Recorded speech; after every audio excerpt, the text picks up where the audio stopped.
a while back, I got invited to a friend's house, and he had cooked for me and some of his other friends. And when I say cooked, I mean like he went all out. You know, it was about 6 of us all together, right?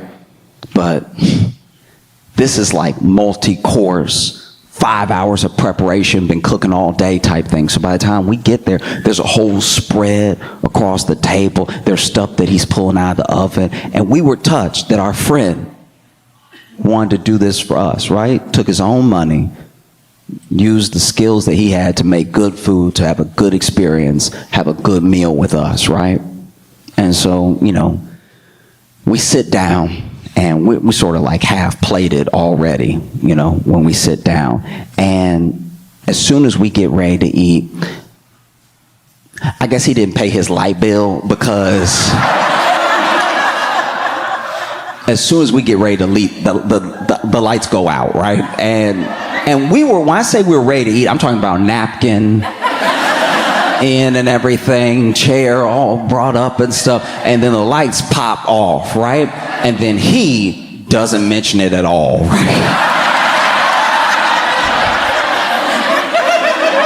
I'm scooping my chair up and the lights go out, and he doesn't even go, ooh, like nothing. He just, y'all, let's eat. And it is pitch black, okay? And in my head, I'm like, why? How often does this happen that you're not gonna say anything at all? Not acknowledge it one bit. And so then, like, I'm sitting in the dark and I'm looking around. I can't see anybody, but I'm looking around. You know the way you try to meet eyes when something wild happens and everything. And then after like a couple seconds, he was like, wait. I'm waiting to hear why. Maybe it's a breaker issue. Maybe it's just, you know, the block or something like that. And he's like, wait. Let's say grace. To be fair, when I say grace, I bow my head and close my eyes anyway, but it's different when the darkness is not your choice, right? There's something about saying grace in the dark that's genuinely menacing, okay? Because it's a prayer over your meal, but if it's pitch black and you hear somebody else go, Lord, please bless this food for the nourishment of our bodies, you're like, this one doesn't sound right. I don't like that. And it must happen a lot, because not only does he not address it, but he is going with his fork and knife, and he's the only one out of us that's got any rhythm going with the plate, okay? Because he chose the right friends to do this in front of, because he doesn't mention it, so we don't want to mention it because we don't want to feel rude, you know?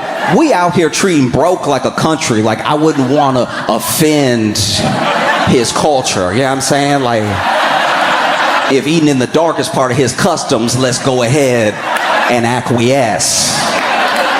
And so we're all in the dark, and I could have sworn I knew how to use a fork and knife.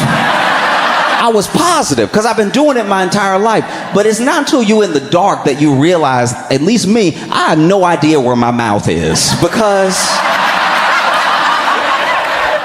we already had some peas and carrots and some mashed potatoes on the plate, right? But like I said, this is all like Thanksgiving style and everything, all family style, so a lot of the dishes are in other containers on the table. So I'm just trying to start with what I have. So then I go to scoop up some mashed potatoes, and then I stab myself in the cheek, right? So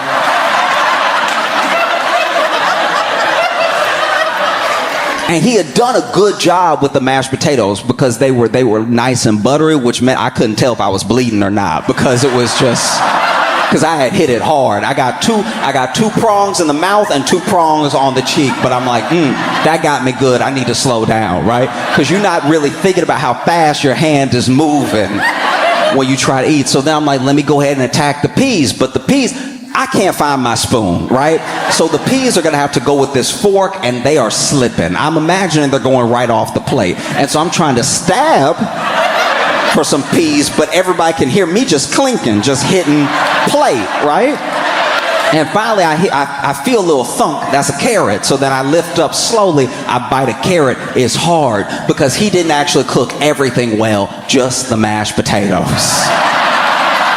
So now I'm eating bad food in the dark, right? Because every time I do get a bite of something, the food is still hot because he did a good job of plating, right? So there was a little bit of chicken, little chicken thigh that was already on the plate and stuff. So I cut that up a little bit, put the chicken in my mouth. But now I didn't realize how hot it would be because I couldn't see steam, right? So now I have burned my tongue in the moment, and I'm doing that.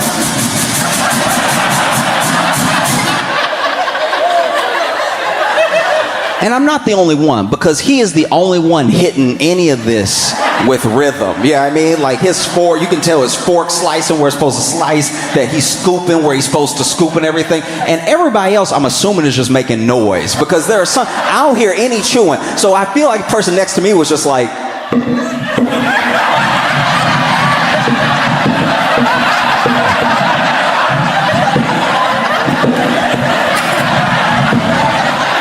because the meat was tough, right? And so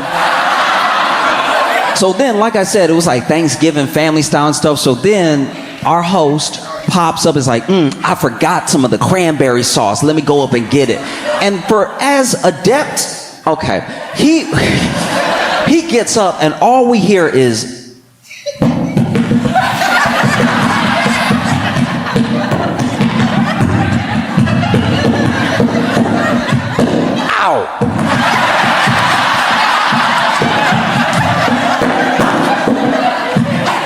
I'm back. And so I know that I'm making an attempt to eat. I'm doing my best, right? But then apparently someone else is, because from the other side of the table, I can hear someone, because once again, it's family style. I hear somebody, hey, sheepishly, hey, you don't need to whisper, it's just dark. Hey,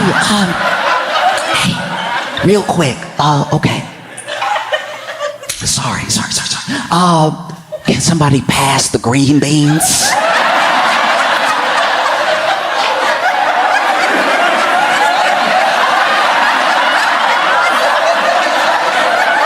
And so then the person who thought they had the green beans starts feeling for the container, right? So now we hear them plopping along the table and everything. And then they finally grab it, and then they from over here, who wanted it again? And instead just saying their name, they're like, over here. So then we had to get the green beans across the table, Marco Polo style. And I could feel people passing it past me, but I didn't want to be involved, right?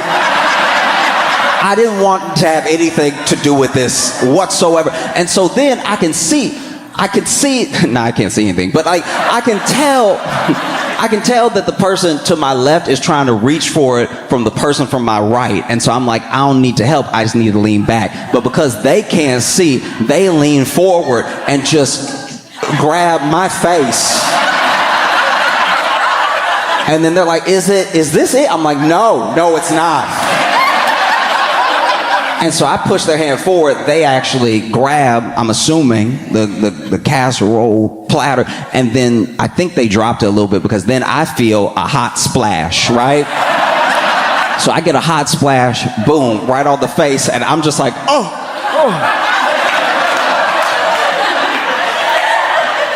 They get the green beans over to that side of the table. Turns out it was yams, okay? So... And when you go to take what you think is going to be green beans and it's yams, it's a texture you'll never forget, right? No one was ready. And so once I get like hot splash, because it was whatever it was, it burned a little. I was ready to go, and it had been some time, you know what I mean? Like, most meals only take, 15, 20 minutes to really eat until you get full anyway. And it had been however long it had been, I don't know. And so I'm ready to go, but I don't want to be the first one. So then I'm not good at it, but I try to throw my voice. A little bit like, well, this has been so great.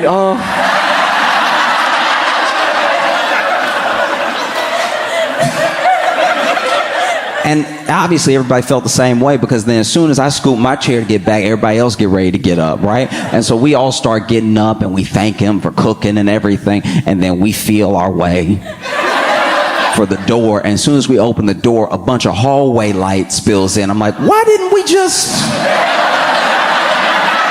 This was wholly unnecessary. And so I go to leave, and as I'm leaving, I pass a mirror in his lobby, which is the first look I get of my face.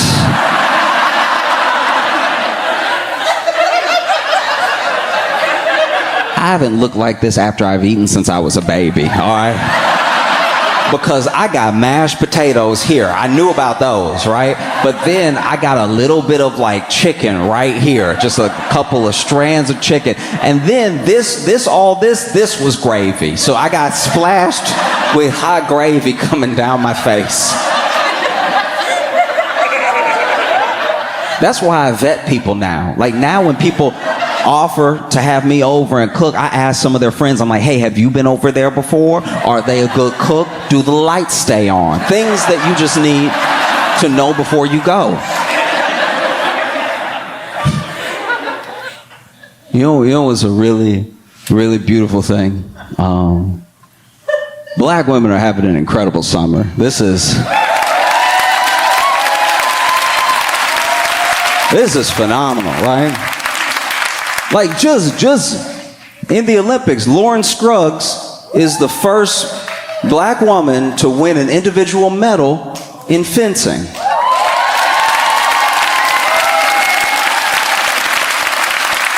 And not only do I just love seeing black people succeed, I love seeing black people succeed at stuff I didn't know we did. So if you don't know what fencing is, because I didn't know. It's basically when people cosplay Bridgerton, all right?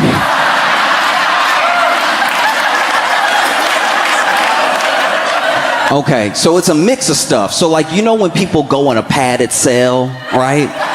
They do that, but they wear the cell, okay? So they go ahead and wrap themselves in like a padded cell and stuff, and then they get that stance, right? They get that long stance, and then they got their little sword is thin, and then they sort of try to musketeers each other until one of them get the most points, right?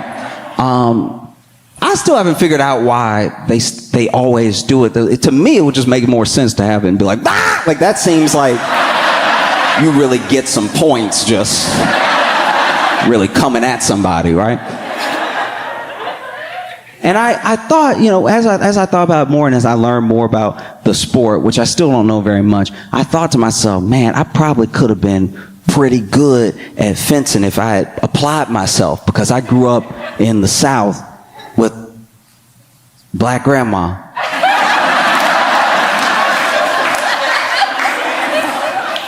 So I'm used to the sound of because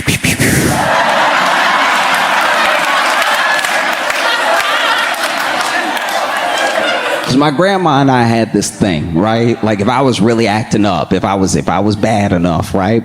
She would tell me, go outside. There's a dead bush, and go ahead and pick your switch. And if you don't know what picking a switch is, if you were born after Child Protective Services,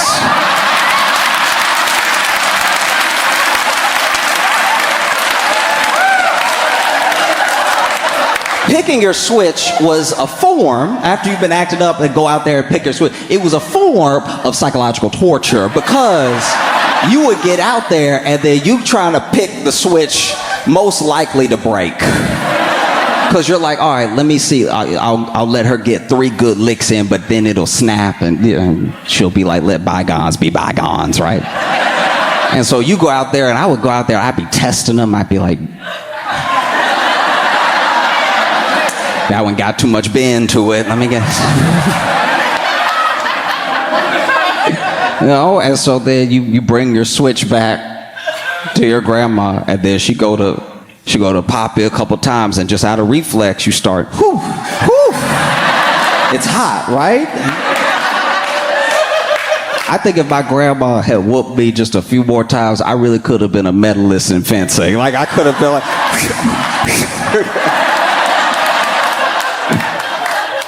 And then, Lauren is amazing, but you also have Simone Biles.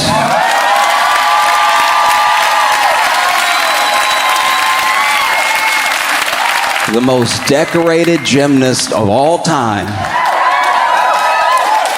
She won again today. I thought they were done. She won with the vault. A lot of people are amazed at how high, how elegantly, just the way that she moves through the air, the strength that she has, the grace in her movements and stuff like that. And some people are surprised at how high she can go and all that stuff. I'm not at all. I'm surprised that she comes back down to earth. Because I saw just a picture of her doing the vault, and when she flew, I was like, y'all, she gone. She going to space. Incredible. Like, Simone will get me so hyped up. I remember the first time I saw her. First time I ever saw her perform at all in one of her events, and I got so hyped, I tried to do a cartwheel. That's what I can't stand with people that are good at stuff. They make it look easy, and then you do it, and then you almost snap your whole spine. Because she did some routine where she was like, boom, boom, boom, and she was just everywhere and nowhere at the same time. She was flying, she was coming down, and then she got done, and I was like, ooh, that's so cool. And then my back hit the wall. I just started sliding down. Even outside of Olympics, you got Kamala Harris.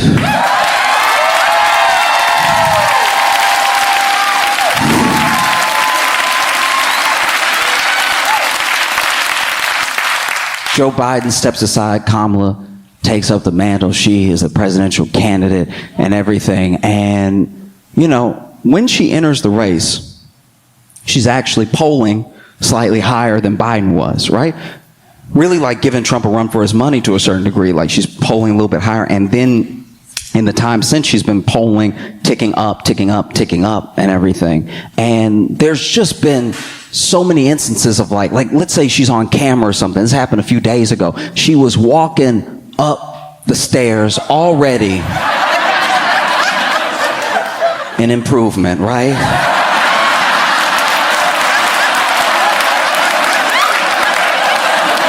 She was walking up the stairs to the plane that was waiting for her, and a reporter yelled, right? A reporter was like, oh my God, like trying to answer, get her to answer a question. And she turned, because she heard him, she turned.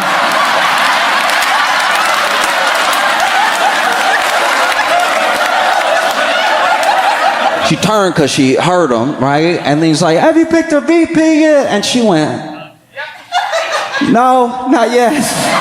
And then she keeps walking up. Now, this may not be a big deal to some, but if you are a Democrat, it's a lot more multitasking than we've been used to in a long time. She can walk, she can hear, and she can talk at the same time.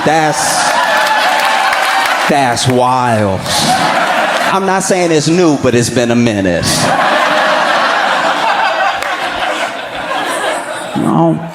And just when it felt like her campaign couldn't get any more momentum, Trump went to the National Association of Black Journalists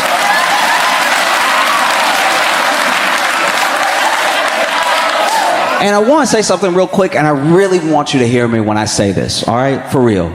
Please, right? Please hear me when I say this. I think that it's important, no matter who you are, because other countries are better at doing this than we are sometimes. No matter who you are, I think it's important for someone to go where most people oppose them and express their ideas. I think it's important because it's important for us to have discussions that are real. A discussion where the person who believes the thing said the thing to you and you're not hearing it secondhand from someone you already agree with. Part of why we are the way we are right now is that people don't really want to listen to someone that they are diametrically opposed to. They want to hear from someone they already like, but someone you already like tends to believe what you believe. So then we're playing telephone with each other's ideas sometimes, right? And so I do think it was good what he did. He went to a place where he was not gonna be lauded over, was not gonna be like babied with what he's trying to say. He went to a place where he was opposed. I think it's good what he did. He just shouldn't have done this. Do you see what I mean? You know what I mean? Because he went to the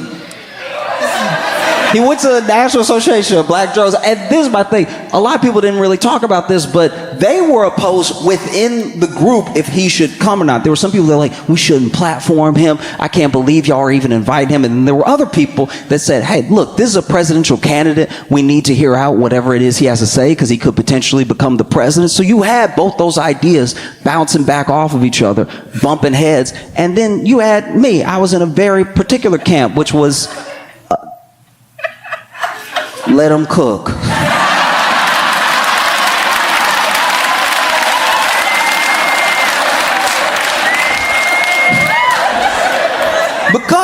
Because, you know, this dude rolls up and pretty early on, I say first 3 minutes, this dude said she was Indian and then one day she just turned black. He said turned black. And I was like,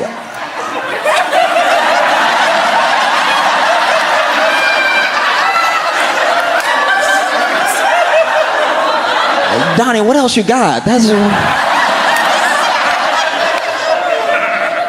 little while later, he hit it. He hit it. I didn't know if it would come up again. I've been waiting. He hit it. He was like, the immigrants are coming and they are taking the black jobs. I've been wondering what a black job was since the debate, because he said at the debate and nobody called him on it. Nobody caught it or anything. Black jobs. And then one of the women up there, because it was 3 women interviewing him. 3 black journalists were interviewing him, and one was like, sir, what is a black job? And then he was like,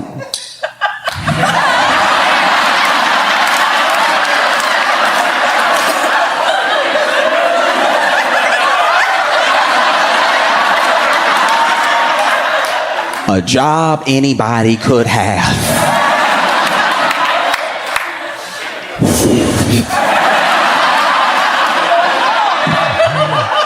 You know, and look, I don't know Kamala. I don't know anybody on her campaign or anything, but I know that they had to be watching. They had to be watching that the way that we watch Powerball.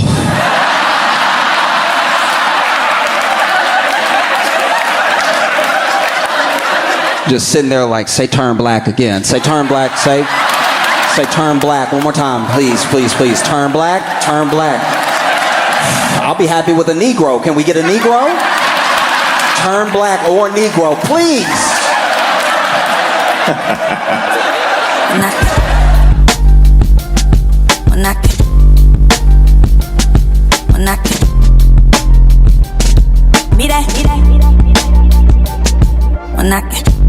He's the newest correspondent on The Daily Show. Ladies and gentlemen, make some noise.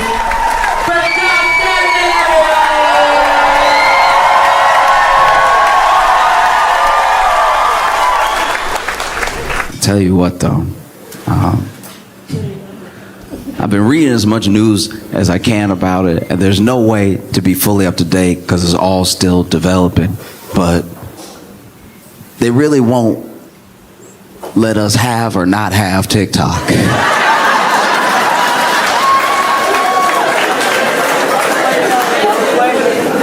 There's so much conflicting news. I've never seen so many notifications on news. News notifications that said maybe.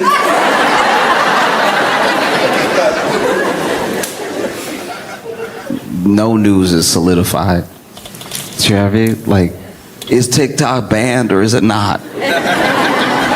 You know, because it's like not right now, but it's not right now the way TikTok feels like how I used to pay my light bill. Do you know what I mean? Because it be low, but I'm like, they gonna shut it off. I gotta get together. They gonna shut it off. all right. And then I call them up and be like, look, if I can get you $45 today, how much light will that get me? And like, well, your bill is past due. So past due is past due. We got to shut it off as past due. And I'm like, but it would be less past due if it was $45 closer to not past due, right? And they're like, sir, it doesn't really work like that. I'm like, it works however you work it. Come on, I need to see.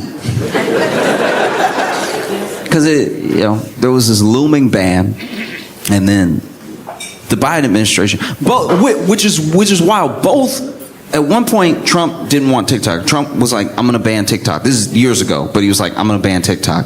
And then not much really happened with it. Then they actually like passed a bill under Biden where they were going to ban TikTok. And then it was like looming for like months.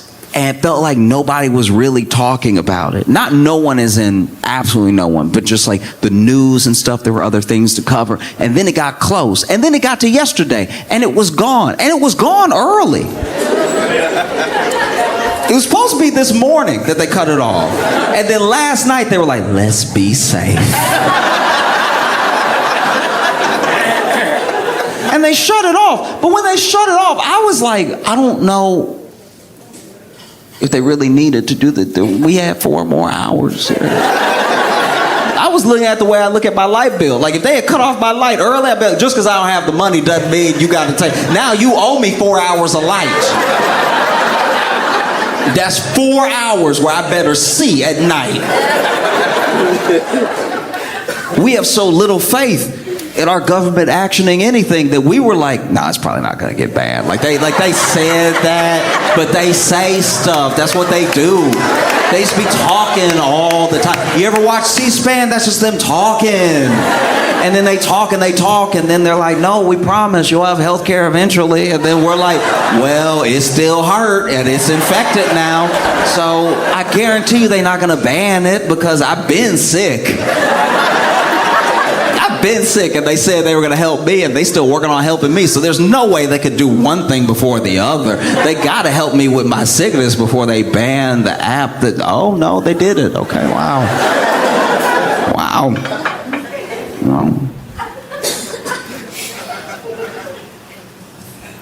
It also comes down to what people use the apps for, because they all serve a different purpose. Lots of people have everything, by the way. Lots of people have all the platforms because they use them for different things. Even if they post the same thing on everything, they get different things out of it, like different feedback from the different communities that are on all the platforms, right?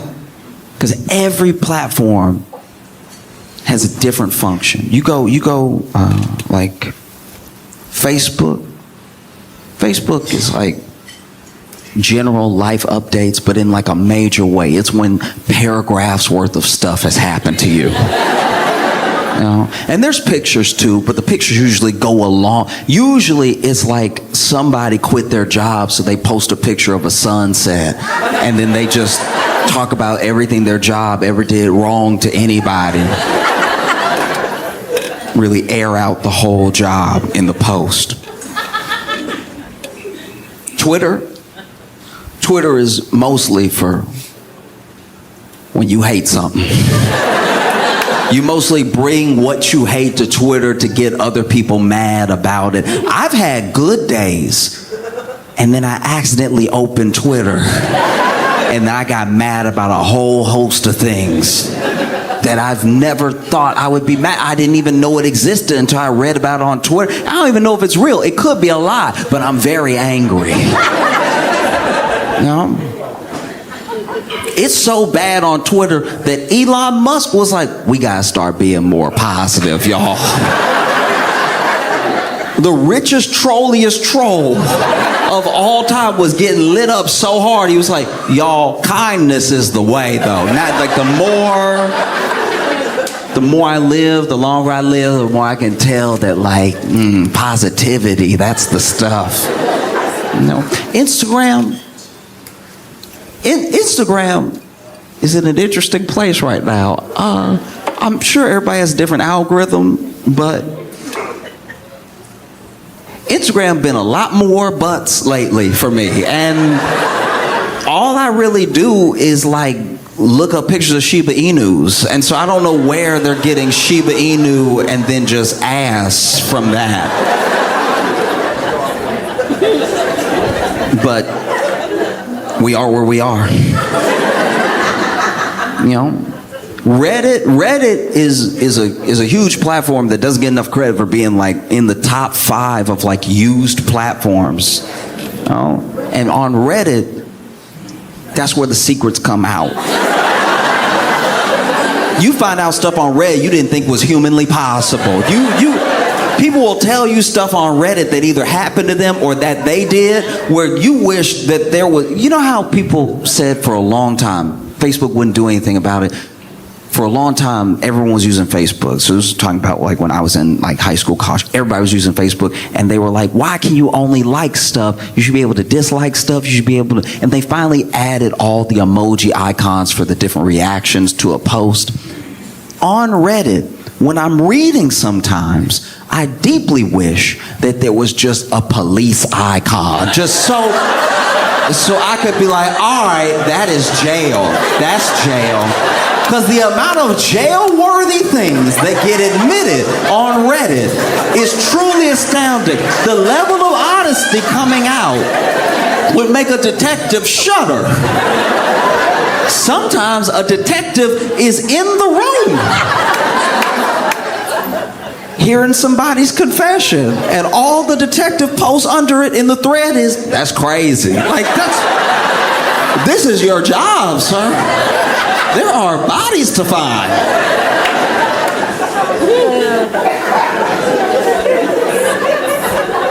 And then TikTok served a new purpose. TikTok was in this really interesting place. I don't know if it still is to everyone, but it had the jump. It had the corner market when it came out on like authenticity.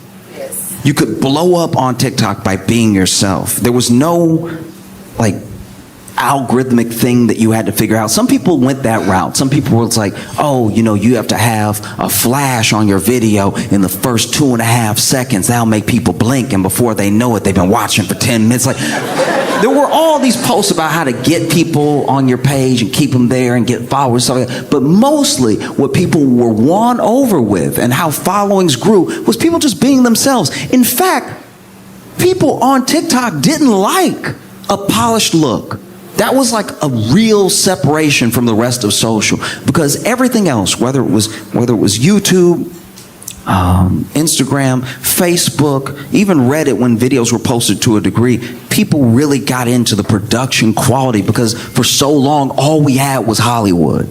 Those are the only people that could make things that looked good, that were entertaining. And so then when it started to break out away just from Hollywood into the masses, and if you're very talented and you know what to do with a camera and you can tell a story, now people are watching your thing because it's Hollywood quality. But TikTok came along and people liked that it was messy. They liked that you were just in your room. They liked that you were just talking to them. Maybe your mic was a little off. The amount of people who post TikTok have a camera in their car to talk to the world. That's a TikTok thing. Instagram didn't have that. If you tried to talk to people on Instagram from your car in a video, telling them your thoughts, your feelings about life, you go back before TikTok blew up, you try to do this in your car on Facebook, people would be like, oh, you mentally ill, okay. I didn't know. I had no idea until you started talking about your breakup in your car. Like I was in the room with you, but I'm not. Like TikTok invented all that stuff. Like I'm not saying that there weren't people who were posting and streaming and doing stuff everywhere, but I'm talking about making it normal, right? That was a TikTok thing. And even if you have the same piece of information, you post it to the platform with different expectations, you know? Let's say you got engaged and you tell everybody on Reddit.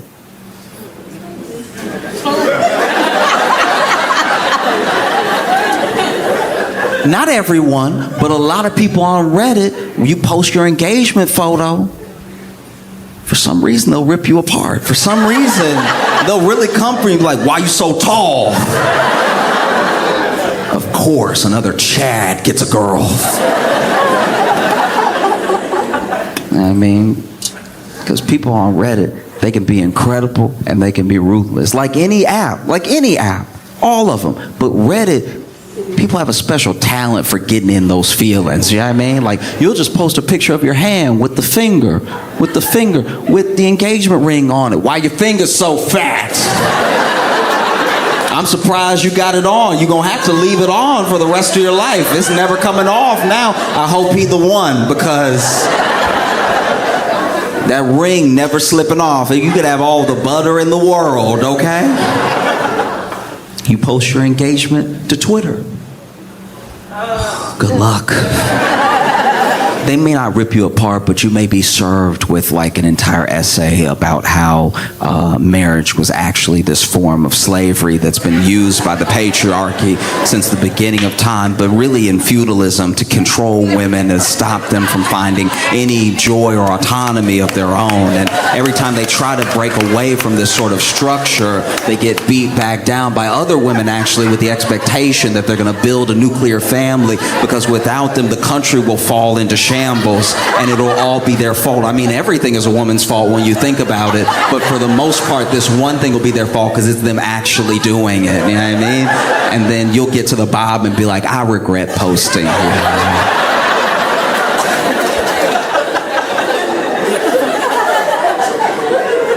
You'll post your engagement to Instagram. Instagram, I'm not gonna lie, that will be one of the better places to post, but it will be filled with a lot of fake love. It'll be filled with a lot of comments like, oh, girl, you look so good. Oh, wow, and what a beautiful, the lighting and everything. Where people on Instagram go to talk trash is the DM. You know what I mean? So everything they would have said to your face on Reddit, they say behind your back in the DM after they post, and they give it a like and they comment, ooh, you two were meant for each other. It's not gonna last.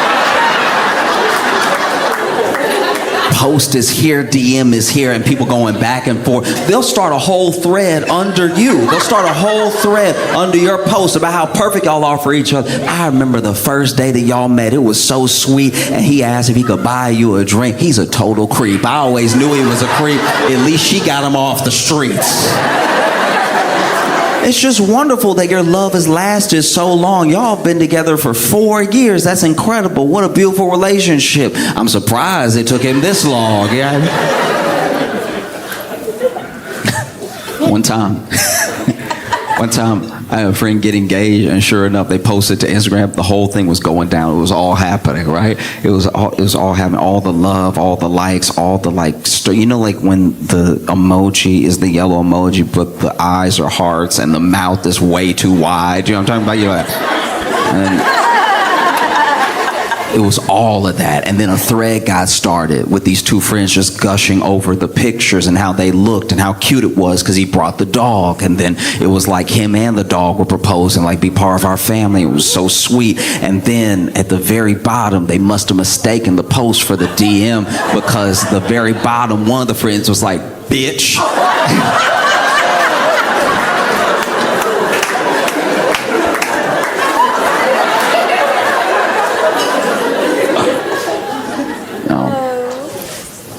You post your Instagram, you expect certain things, you know.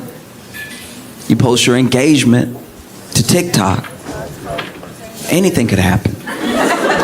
Because once again, the thing that led people to people was their sort of authenticity. So if you post to Instagram, now the parasocial relationship that gets built on Instagram is different, because those people are like people that you probably kind of knew. Facebook used to just be people that you know. And Instagram made it more popular to have friends that you were never going to meet, but you do know, right?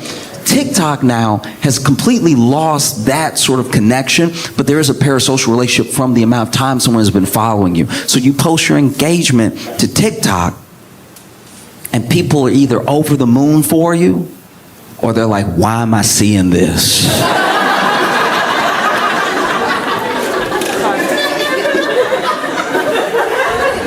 What's so special about your love that's on the For You page? Like, I'm not really digging this at all. It's either people who have watched you make TikToks about going on the date, about meeting the person, about dating the person, and then now you're engaged and they feel like they're there with you because they've watched you over this 4-year period. Get close to a person, start to trust them, talk about love, talk about relationship, and now you're engaged. It just feels like this moment that everyone's having together, right? Maybe you're pregnant. And you post your pregnancy announcement to Reddit. Yep. You post your pregnancy announcement to Reddit, and Reddit is like, good for you, I guess. Glad that you found somebody to bring somebody into the world with and stuff. Good. Happy for you. Here's a picture of Pikachu for some reason.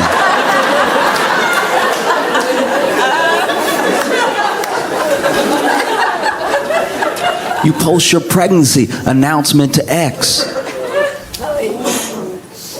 And a thread starts. A thread from a quote tweet of you posting your pregnancy from someone who doesn't know you, talking about how pregnancy is actually a patriarchal tool that's been used since the beginning of time. Since Eve, it's been used as a structure to hold women down, connected to men that do not deserve them, all right? Men that just sort of anchored them to the family unit. And they say that they'll be providers, but they go off and they die in wars caused by other men for treasure and for land. And then you are left with a child, and a child that will eventually resent you for not having that sort of male figure in their life because it's your fault that he went to war. It's your fault that there was even a war because you were just living being a woman while there was war. How dare you, right? And so then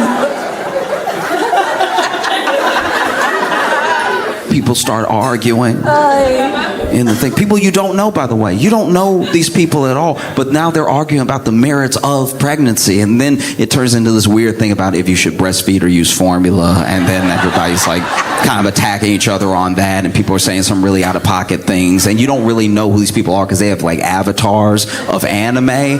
But at the same time, they're talking about how like you're not a real mom unless you breastfeed. And you're like, in what world are you even human or are you AI? Like this feels like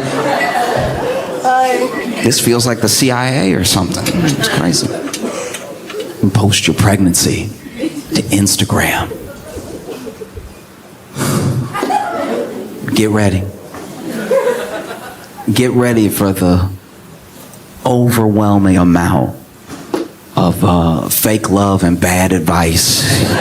Random bad advice too. Comments that are not only not helpful, they're almost not what the post is about in a way. It'll be like, congratulations, but don't drink any lemon water for 7 months, all right? Like, why? It's like, oh, I did, and now my son is a felon. It's like,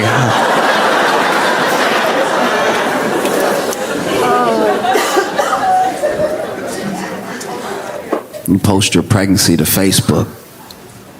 People are over the moon, you know. They're like, oh, I can't. That's amazing. Look at you. I even read the whole thing. I even read the whole post, and now I'm going to give it the little hug one. You know, the hug one? You only use the hug one when somebody's pregnant or when something really bad has happened. You only use the hug emoji in the best of times or the worst of times. There's no in between. It's never, I got a new job, hug emoji. It's either like, this is the best day of my life, hug emoji, or at 12:58, we lost.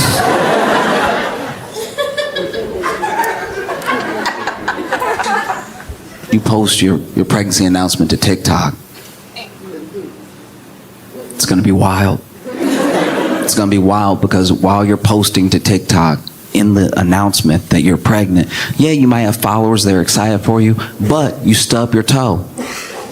And when you stub your toe, for a split second, you just hit your toe because you're walking and talking because you don't have it on the tripod. You've got your phone in your hand because once again, we like authenticity. Obviously, a ring light is good. We like to see the people. But for the most part, we just want to feel like we're part of your life. And so you're going around, look at the baby room, everybody. That's because we're pregnant. Yay. Oh. And now that one errant noise is the most popular TikTok of all time. That one errant noise. There's just people are now putting that noise to whole historical events, right? You'll see a whole historical event. You'll see the most irreverent posts. You know, somebody will pull something in black and white, something like the Hindenburg or something, and just your voice going, oh! I mean, somebody will make a TikTok of their uncle falling down with no noise except you going, oh! No, we're deeply unserious people. It's all in how we communicate. Like even if you're having an argument, like let's say maybe it's not a breakup, but let's say it's to that level where you're like, should I break up with this person? We're not getting along. We're not getting along at all. This doesn't even make any sense. You shouldn't be in a relationship that has this much stress. And so then you go ahead and you post exactly what happened from your point of view to Reddit. It's some of the best reading you'll ever read in your life. You know, some of the best reading of all time, you know. Am I wrong? Am I the a-hole? All this stuff. It's great. And you post everything that happened. And then the opinions start flowing in, right? And the opinions are anything from, look, I think that with enough communication and an understanding of a genuine foundation of the love that you have for each other, y'all can come to a consensus about what happened. It goes from that to kill him in his sleep. Go ahead. No, I wouldn't take that if I was you. If it were me, I'm gonna make him a pie. I'm gonna fill it full of glass. And then he gonna be eating the pie because he greedy. He gonna be eating the pie. I love apple pie. I know you love apple pie, stupid. I know it.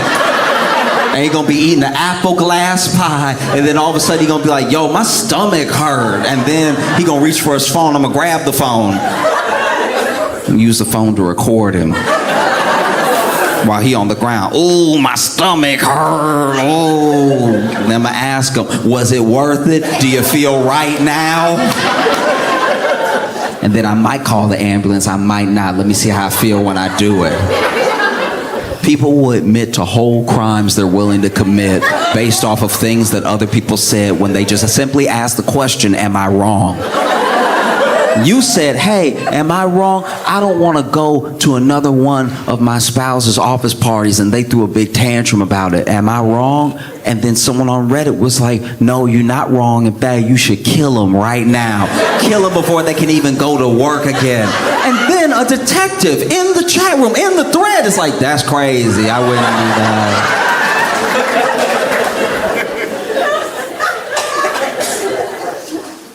that. You post an argument that you're having to X. Here's what happened. Look, I'm just throwing it out there. This is what happened. And then you get quote tweeted. Someone you don't know who like knows the situation because they read the tweet, but is clearly inserting a lot from their life into the argument you're having, because you're like, hey, I don't want to go to another one of my spouse's office parties. Am I wrong? Because they threw a big tantrum about it, said that I don't support them and stuff. And then someone quote tweets it and they say, you know what? I've been in a situation like this, and while we don't know each other, I feel like we're in a similar boat, because the person that I was dating at the time was very selfish, and anytime I wanted to do something or not do something for my own well-being, they didn't want to hear it. They didn't want to be a part of it, right? It was either their way or the highway. It was either their way or I was a bad partner, you know? And just because I didn't want to be with them while they were doing their work, I was a bad partner, which isn't fair, because they were a drug mule, all right? They were a drug mule, and because I don't want to travel that much, I'm cool with them drug muling. I just don't like going to Mexico like that. I don't need that many trips to Tijuana. I just want to stay home one weekend. But they're like, no, you need to hold the bag. I don't want to hold the bag. You're the mule, not me. Mule better. Why are you muling with help? Do your job. It's your job. It's not our job. I work in an office.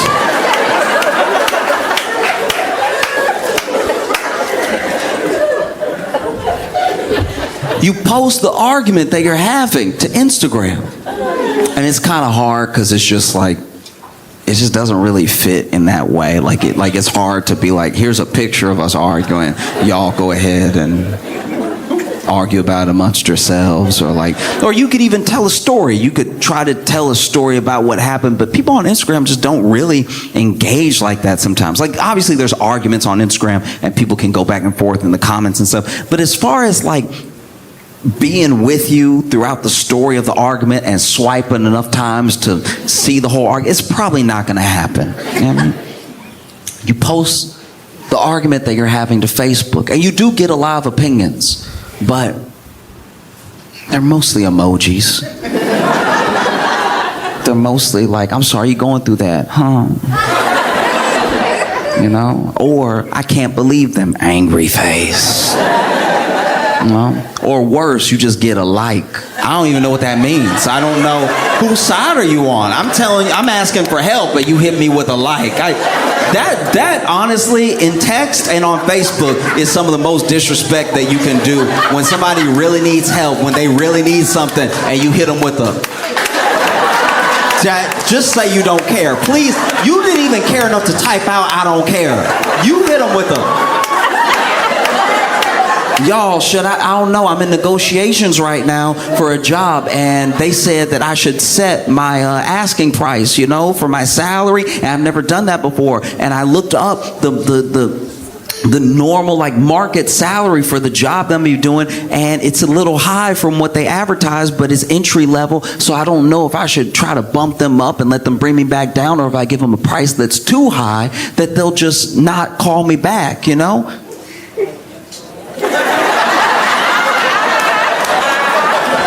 The disrespect. You post the argument that you're having to TikTok, and not only will someone take your side, they'll take the audio of you explain the argument, and they will set it to the most beautiful scenery you've ever seen. Use it as inspiration for somebody else to leave their partner.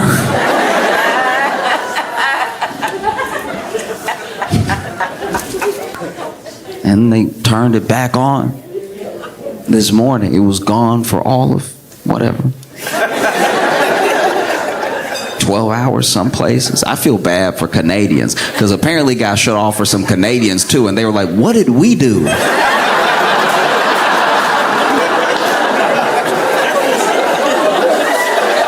We weren't even really in it like that. How does that affect us?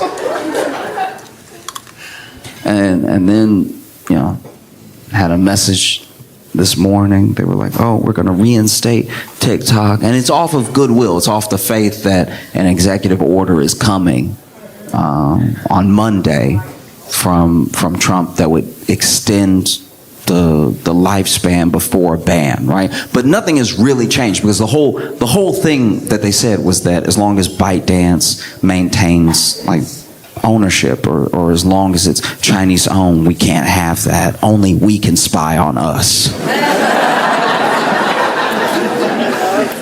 Because I want to be clear here. The thing, I'm not acting as if there is nothing to be worried about with TikTok as far as like surveillance, as far as just sharing of information, everything. I'm just saying that, like, the apps, as soon as Apple saw all of the tracking that was going on, and that they could get in on that tracking, but they really didn't benefit from the tracking or not the tracking. People just were in the app store, right? They added a thing where now, when you open an app for the first time, or it's usually within the first few times you use an app, it'll open up and then you'll get an Apple notification that says, ask app not to track or allow, right? And the things I had to ask to not track was genuinely what, like, almost every app is spying on you. Apps that there's no way they're getting anything. I had an extra alarm app.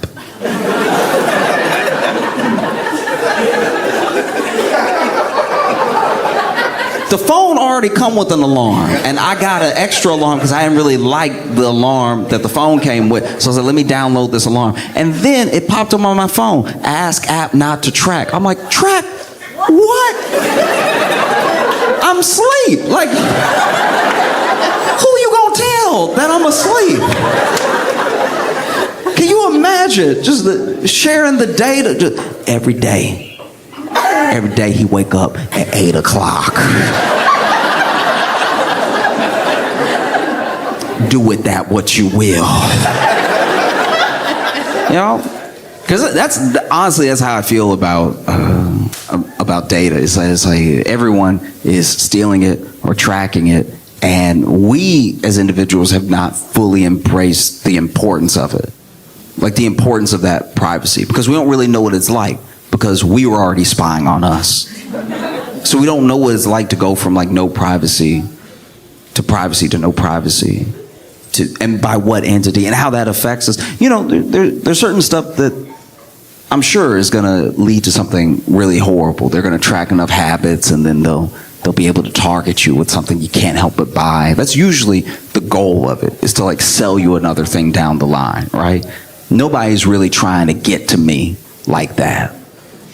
Like the alarm app isn't hitting up assassins. Like, hey, if you want to know where he is, he's going to be knocked out for the next 8 hours. You might want to make your move now. You know? But your privacy is important because it's yours. One of the things that even Google does, sometimes when you're on a route, right? Google will then ask you questions later from that route that you took. Hey, was it quick? Was it slow? How many people were there? And it's like, I don't work here.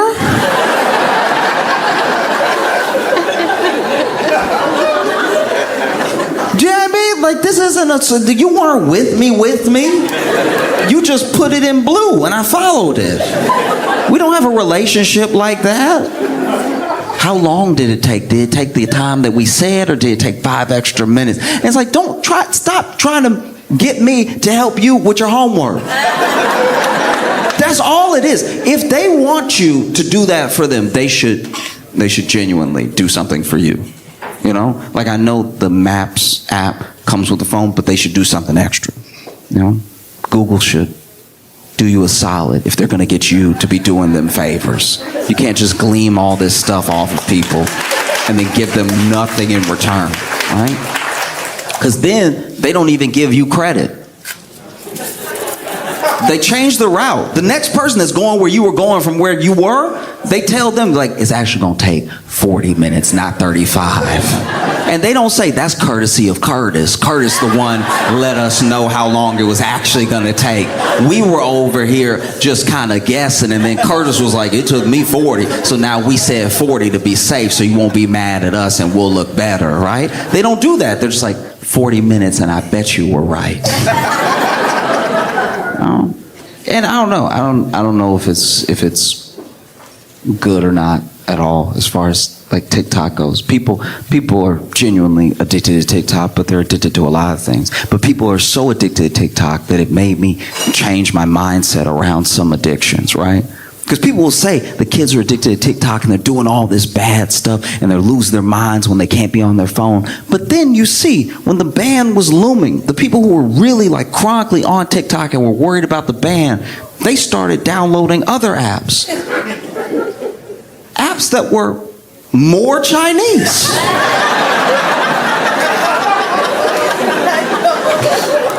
There are people downloading like Red Note on the cover, at least for me, didn't even say Red Note. That just said Chinese. It was written in Chinese. It could have said anything. Downloaded it, got on it. Chinese users were calling TikTok US users refugees to our face.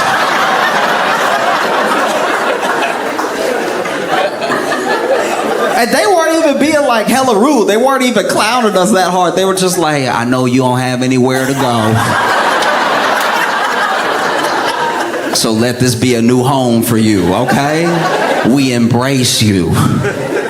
And people wanted TikTok in their lives so bad. They wanted it so bad that they were learning Chinese. Duolingo use of English to Chinese went up 216%. They wanted TikTok so bad. They were learning Chinese. They might still be learning Chinese because once again, this thing isn't over. They were learning Chinese in real time. I've never been so addicted it made me learn.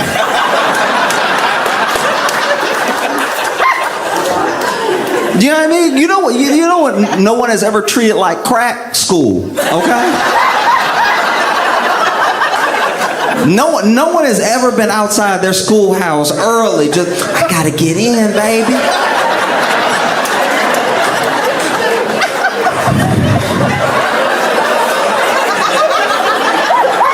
No, they got all the math in there. I gotta get me some. Why would you lock the doors like that? You got all that geometry in there, all the shapes and stuff. You know how it is. I just want to be part of it. Let me do some factions, baby. Never. Even when you try to teach people the thing that they supposedly want to learn, sometimes they don't want to learn it. Sometimes you're not in the mood, right? That's how you have. That's how I know that TikTok is one of the most powerful phenomenons we've experienced. There are people in college right now trying to get a degree in something that use ChatGPT often. This is the thing that you said you want to do with your life. You're literally going into debt to do it. And you're still like, hey, ChatGPT,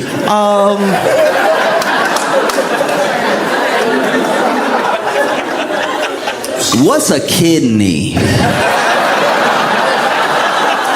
I mean, they got me over here doing all this pre-med biology, anatomy stuff and everything. What's a kidney? Like, do you even need that one? Is that like, can you get it removed like tonsils? No, man. It's insane. And I don't know what's next, you know? Because as of the time I'm talking to you right now, the executive order hasn't gone out. I'm not saying it wouldn't go out. It makes perfect sense for it to go out. Because even Trump himself has said that the U.S. should own a stake in it, right? But when he said the U.S. should own a stake in it, he, I think, meant more like the government. Because everything happening right now, make no mistake, is very good for TikTok. It's incredibly good for TikTok because now there's buyers coming out of the woodwork. They had this whole time to try to get some sort of stake. They were already talking to Microsoft a little bit, you know? And then, man, you see Mr. Beast, you see all these people like, hey, look, fine, y'all. I'll buy it. I'll do it, you know? And then Musk is like, I'll buy it. And when Musk said he'd buy it, I was like, maybe just let China have this one. Like, that's not...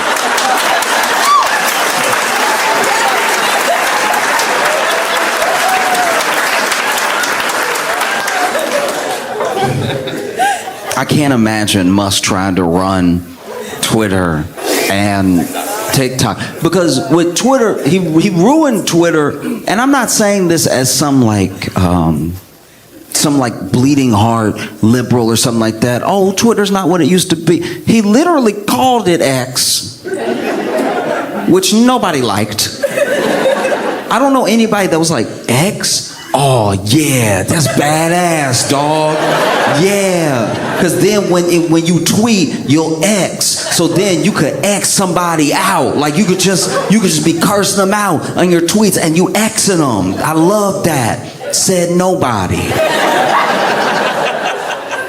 He already changed the name to something that doesn't make sense. And then it's an insane app now. It's genuinely crazy. No one likes it. It was getting big. It was getting big for a minute with the Nazis. No, genuinely, Nazis were like all about Twitter for a second. They were like, first of all, we back, okay? First of all, we back because we were getting banned. We were calling people stuff and getting banned. We were posting swastikas and getting banned. And then we were saying we like wanted to kill everybody and we were getting banned. But now we back. You know, never thought I'd see a Nazi tried to crip walk before, but like they were so excited when he reinstated all those accounts. They were like, I'm doing that little dance. They can't really dance. They really just got the one move. You know what I mean?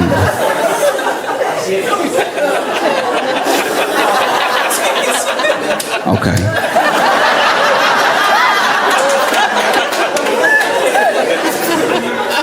And then they got into it with Elon over different things, because the thing that tripped me out about Elon buying Twitter and everybody saying it was because he was trying to save or maintain, preserve free speech, is that he immediately, even in the pursuit of buying, even before it was final, he was doing stuff that was like very anti-free speech. Like you would get into it with Elon, and then all of a sudden something would be like off with your account, right? And as soon as he took it over, he was like, guys, this whole blue checks off everybody liking you, that's done. That's done. You gotta buy your blue checks now. You have to buy your cool, because it's the only way he knows how to do it.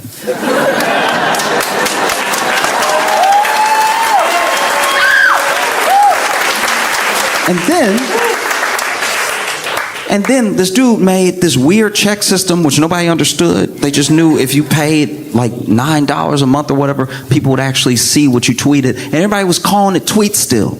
Everybody. I don't know who besides the news sometimes says X.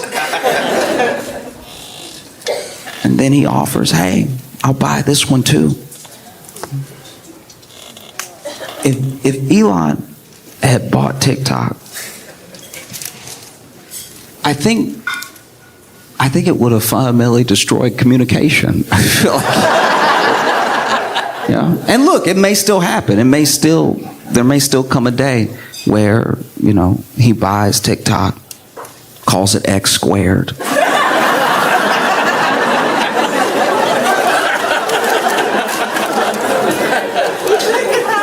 He might buy TikTok and just rename it to something stupid. You'd be like, let's just get straight to the point. It's called Clock now.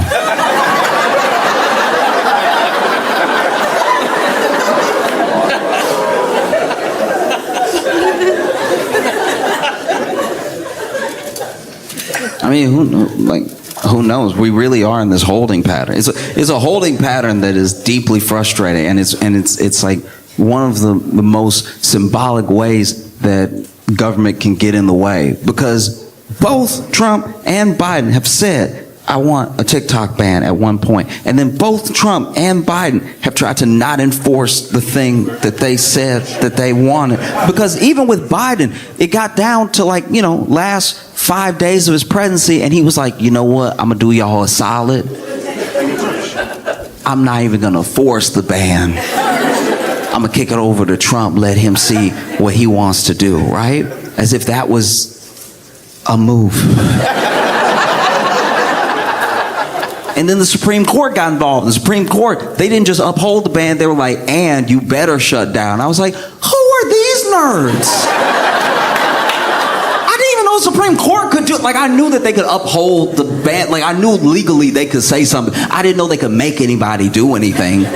Now I'm confused who has the power, because then the Supreme Court was like, yeah, you have to shut down. And then Biden was like, I'm not going to force it. But the Supreme Court was like, you better shut down. And then Trump is like, well, I will issue an executive order. How does an executive order from one president beat another president's not doing anything about it? Do you see how, it would be like if you were doing a bunch of illegal stuff, right? Let's say you're just doing hella illegal stuff. You got guns, you got drugs, you're doing all sorts of crimes. And then right at the same time, the FBI, the ATF, and the local police show up, and they just pointing guns at each other, arguing about who's gonna arrest you. It's what it feels like. It's like, who can do something? That's crazy.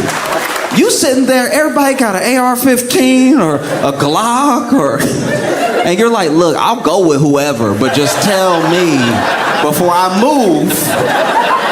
Because y'all all got one point at each other and pointed at me, and I just did what I did. I don't want to be shot extra.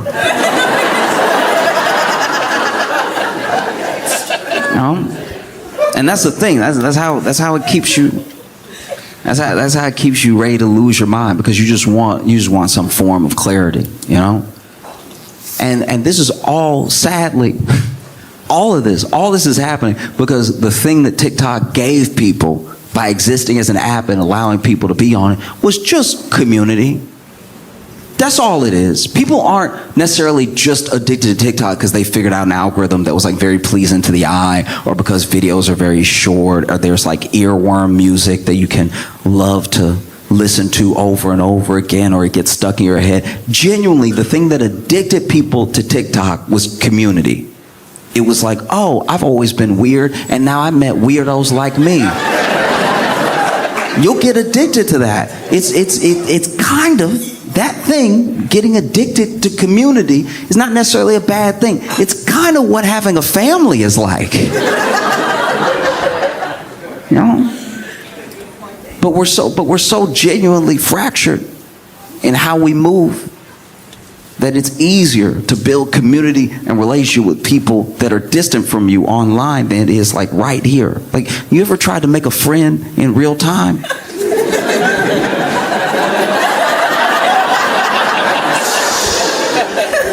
Making a friend in real time. You ever thought you were friends with somebody and then you went in for the hug?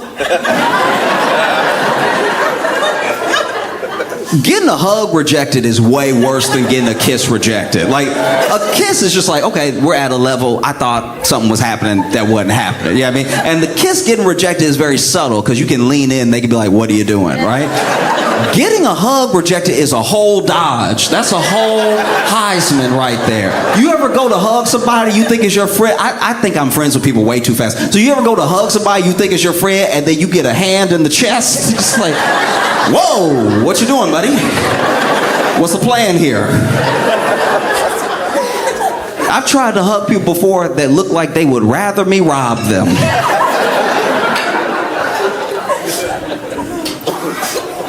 You know? So it's hard. It's hard to even guess what's going to happen, because one of the main reasons that they wanted a ban was because they could not control the flow of information, and they could not control the way that people were communicating with each other. You know, if you can control community, then you have everything. If you can tell a whole community what to do or how to think, then you have a power over them that is really scary, because it's not just a connection that you have with them to get them to do something. It's the fact that them going against the grain may make them lose everything. It's how cults work, you know? And everything that they accuse TikTok of doing is already what Facebook does. It's already what Twitter does, Instagram, you know? They just do it in a different way. And they do it in a way that's not as cohesive, right? Because they are really trying to get your money. And so you look at something like how people operate on TikTok. And sure, there's misinformation everywhere. There's people maybe leading people down a bad path. You wouldn't have some of the hardcore manosphere type dudes without TikTok either, you know? Young people watching this thing. This guy seems cool. He's got a cool car, and he's telling you he can get you girls, he can get you whatever. And so then you watch the next one, the next one, the next one. And before you know it, you are kind of talking like him. You are doing what he does. But that can happen anywhere. That's not a thing specific to TikTok. Social is very powerful, and it's powerful in a way that I think we underestimate sometimes, because you got to remember that our grandparents did not grow up with this stuff. This is ours. This thing, when you were a kid and the internet was popping off, you know, or maybe you're younger than that and the internet's just always been around. It makes me feel pretty old. Yeah. You know, I remember I had to explain a modem. Having to explain a modem makes you look like you drove the first Ford vehicle.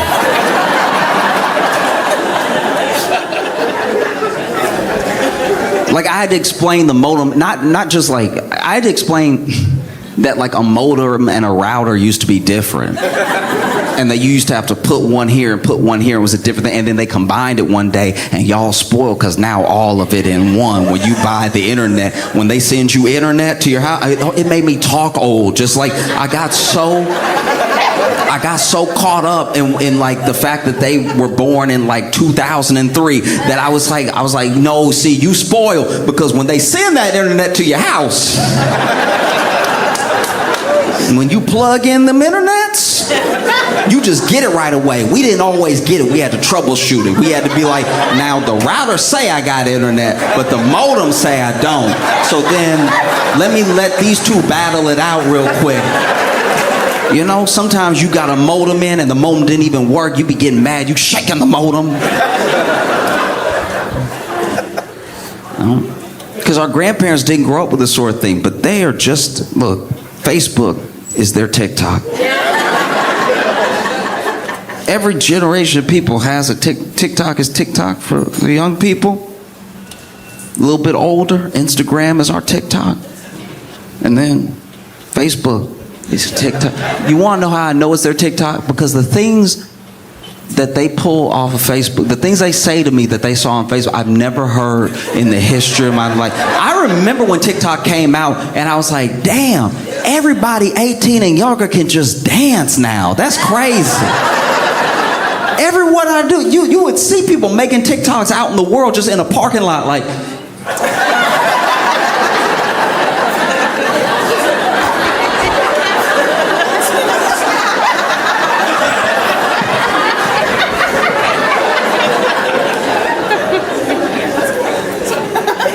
You know? And then you see that. It's not dancing. It's in the form of like conspiracy theories with our grandparents. Our grandparents saying stuff coming off of Facebook I've never heard before. They'd be like, hey, you know them dinosaur eggs they found?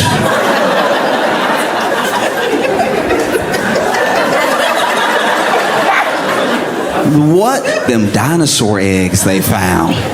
They full of gold.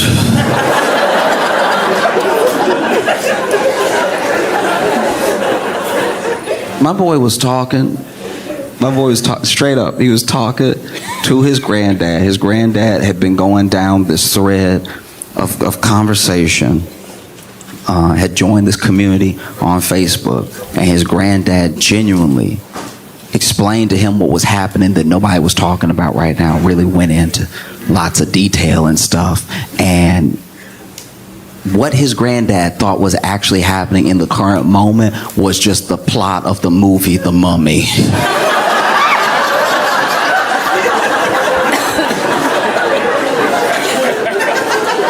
It was just him being like, no, see, you don't understand. So they had buried these dudes a while back. They mummies, right? But then they buried them with these like talisman type things. And so they could wake up at any moment. Like, you gonna see it. It's gonna be just like COVID. You know, everybody gonna be living their life. Then all of a sudden somebody gonna be like, oh, and then... The levels of conspiracy I've seen off Facebook lets me know that, like, okay, part of what's happening is that they literally join. It says it, community. They join this community. And they talk to these people all the time. These people get each other riled up. They enjoy each other's company, at least in a sense, right? They're typing, but it's still like somebody is there. If you want your grandparents to stop believing in conspiracy theories that they get off of Facebook, just call them. It would be the biggest distraction to conspiracy theories we've ever seen. Just call, just distract them. Just be like, hey, you on the computer right now? Hey, how about you just sit down and chat with me? Let's FaceTime. And then in the FaceTime, you can make sure that you don't see the glow of a computer on their face. And you can just talk to them about things that are actually happening. How's your day going? Oh, well, you know, my hip isn't what it used to be. You know what I mean? But just that, building community with your family stops this thing of like, you know, them dinosaur eggs.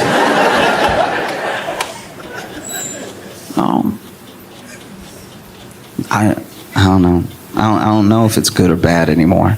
You know, like a part of me thinks that maybe it's pretty good because of what I saw as it was shutting down, I saw people sharing some of the first TikToks they ever watched, some of the first ones that they ever fell in love with. Everybody was like really comedy. I didn't even see a bunch of infighting. There wasn't like 5 things that men should stop doing if they ever want to date again. It's like, it was just people being like, hey, remember this thing? That was pretty funny. That was so nice. You know? And I hope it can continue that way. I hope we can always treat TikTok like this thing that we almost lost if it does stay. You know? Because when you almost lose something, you kind of hold it a little bit more precious, right? You know? And then it could be like the opposite of X. It could be like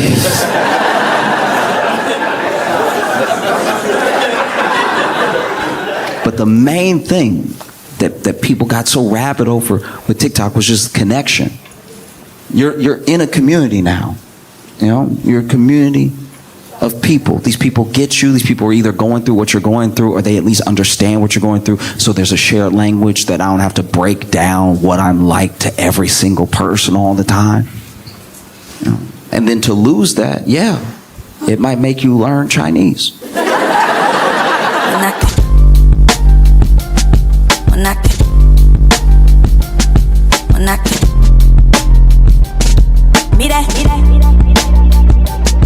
When I